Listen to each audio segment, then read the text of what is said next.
Hello everyone, welcome to tech শিল্প। তো বন্ধুরা, আজকের ভিডিওতে মাধ্যমিক পাশে কী কী চাকরি পাওয়া যায়, মানে মাধ্যমিক পাশে কী কী সরকারি চাকরি রয়েছে, এই সব নিয়েই আজকের এই ভিডিওটা রয়েছে।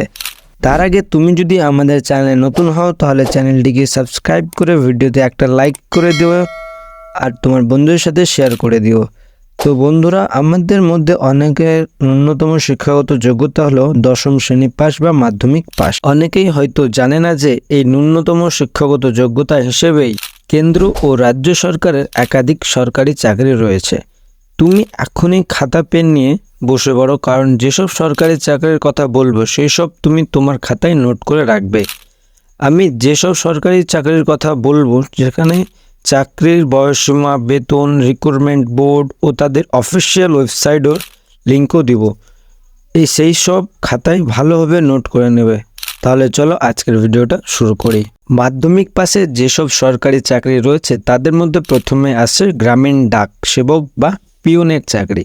তোমরা সবাই জানো পিওনের কাজ কি। তাই যারা এই চাকরিতে আবেদন করবে তাদের বয়সসীমা হতে হবে 18 থেকে 40 বছর। এদের মাসিক বেতন হয় সাধারণত 10,000 থেকে 24,470 টাকা। এর রিক্রুটমেন্ট বোর্ড হচ্ছে ভারতীয় ডাক বিভাগ, আর অফিসিয়াল ওয়েবসাইটের লিঙ্ক indiaPostGDS.online.gov.in। প্রত্যেক সরকারি অফিসিয়াল লিঙ্ক আমাদের ডেসক্রিপশন বক্সে দিয়ে দেবো, তোমরা চেক করে নিও। এরপর মাধ্যমিক পাশে যে চাকরিটা রয়েছে সেটা হলো WBP বা Paschimbanga police constable. Paschimbanga police constable নিয়ে সম্পূর্ণ তথ্য আমাদের চ্যানেলের ভিডিও রয়েছে। এই ভিডিও দেখার পর ওই ভিডিওটা দেখে নিও। পশ্চিমবঙ্গ পুলিশ কনস্টেবলের বয়সসীমা সাধারণত 18 থেকে 40 বছর পর্যন্ত হয়ে থাকে, আর এদের মাসিক বেতন শুরু হয় 22,500 থেকে 24,470 টাকা পর্যন্ত। রিক্রুটমেন্ট বোর্ড হচ্ছে পশ্চিমবঙ্গ পুলিশ রিক্রুটমেন্ট বোর্ড এবং অফিসিয়াল ওয়েবসাইট হচ্ছে wbpolice.gov.in।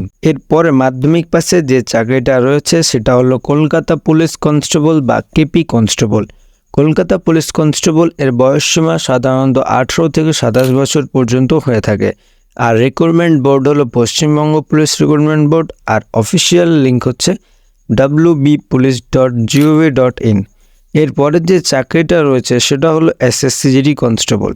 SSCGD কনস্টেবলের বয়সসীমা হলো 18 থেকে 23 বছর, আর মাসিক বেতন হলো 22,000 থেকে 25,000 টাকা পর্যন্ত। রিক্রুটমেন্ট বোর্ড হলো SSC বা স্টাফ সিলেকশন কমিশন, আর অফিসিয়াল ওয়েবসাইট হলো ssc.nic.in।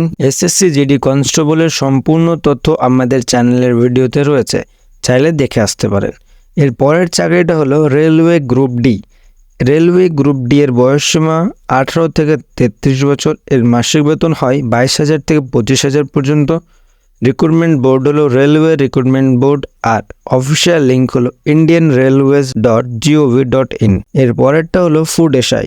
ফুড এসআইয়ের বয়সসীমা হয় 18 থেকে 40 বছর বয়স পর্যন্ত। এর মাসিক বেতন হয় 22,700 থেকে 58,500 টাকা পর্যন্ত। রিক্রুটমেন্ট বোর্ড হলো পশ্চিমবঙ্গ পাবলিক সার্ভিস কমিশন, আর অফিসিয়াল ওয়েবসাইট হলো pscwb.gov.in। এরপরে যে চাকরিটা আছে সেটাও 10ম শ্রেণী বা মাধ্যমিক পাশে, আর সেটা হলো পিএসসি ক্লার্কশিপ। বন্ধু, তুমি যদি পিএসসি ক্লার্কশিপে আবেদন করো তাহলে তোমার বয়স হতে হবে 18 থেকে 40 বছর বয়স পর্যন্ত, আর এদের মাসিক বেতন হয় প্রায় 22,700 থেকে 58,500 টাকা। এই রিক্রুটমেন্ট বোর্ড হলো পশ্চিমবঙ্গ পাবলিক সার্ভিস কমিশন, আর অফিসিয়াল ওয়েবসাইট হচ্ছে psc.wb.gov.in। ফোর্স রিলেটেড ভিডিও সবার আগে পেতে অবশ্যই টেক শিল্প চ্যানেলটাকে সাবস্ক্রাইব করে বেল আইকনে ক্লিক করে দেবেন, তাহলে আমাদের ভিডিও সবার আগে তোমাদের কাছে পৌঁছে যাবে। আর আমাদের ভিডিও যদি তোমাদের ভালো লাগে তাহলে অবশ্যই ভিডিওতে একটা লাইক করে দিবেন। তো বন্ধুরা, এর পরে যে চাকরিটা রয়েছে সেটা হলো কৃষি প্রযুক্তি সহায়ক।